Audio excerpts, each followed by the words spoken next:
कहानी लेखन। बच्चों, जैसा कि आप जानते हैं कि कहानी लेखन एक कला है। मानव जीवन में इसका स्थान महत्वपूर्ण है। कहानी लिखते समय निम्न बातों को ध्यान में रखना चाहिए। कहानी की रूपरेखा को ध्यान से पढ़िए। कहानी के विषय व उद्देश्य को परख लेना चाहिए। कहानी की प्रत्येक घटना एक दूसरी से जुड़ी होनी चाहिए। कहानी सिर्फ कथा वस्तु से ही संबंधित होनी चाहिए। कहानी अधिक काल्पनिक नहीं होनी चाहिए।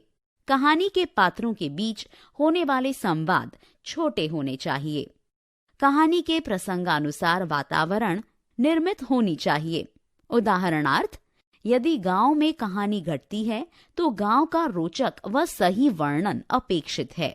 कहानी में आए संवाद अवतरण चिन्ह में लिखना अपेक्षित है। कहानी के लिए शब्द सीमा 80 से 100 तक होनी चाहिए। कहानी के अंत में सीख अवश्य लिखें। कहानी लेखन। उदाहरण 1, मुद्दों के आधार पर कहानी लेखन।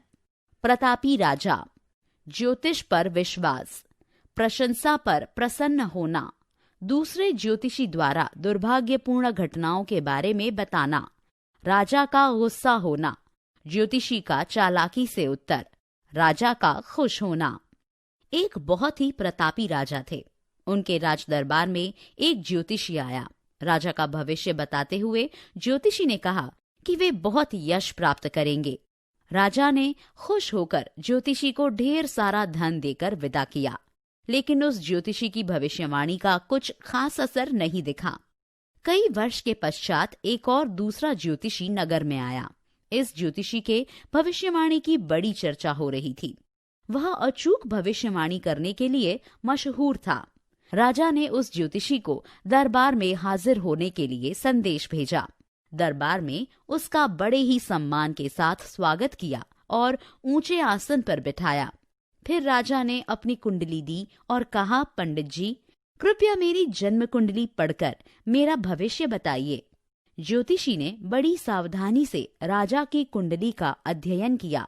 फिर नम्रता से राजा से कहा कि मैं तो मात्र आपके ग्रहों की स्थिति बता रहा हूँ, कल्पना या खुशामदी नहीं बताता।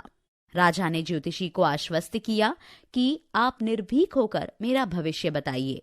पंडित ने पहले तो अच्छी अच्छी बातें बताना शुरू किया। यह सुनकर राजा आनंद से झूम उठा। फिर ज्योतिषी ने राजा के जीवन की दुर्भाग्यपूर्ण घटनाओं के बारे में बताना शुरू किया। यह सुनकर राजा बहुत दुखी हुआ और गुस्से से लाल होने लगा। राजा ने रोष से भरकर कहा कि इधर उधर की बातें बहुत गिना दी, अब मुझे यह बताइए कि मेरा जीवन कब तक है। चतुर ज्योतिषी राजा के मन को समझ गया था। उसने बहुत ही शालीनता से मुख पर मुस्कान लाते हुए कहा, सम्राट, मेरी मृत्यु आपकी मृत्यु से एक दिन पहले होने वाली है। यह सुनते ही राजा का सारा गुस्सा शांत हो गया। राजा ने ज्योतिषी के बुद्धिमता की सराहना की। उसने ज्योतिषी को मूल्यवान उपहार दिए और सम्मान पूर्वक विदा किया। सीख: संकट के समय बुद्धि और विवेक से कार्य करना चाहिए। इस प्रकार हमने कहानी लेखन का अभ्यास किया।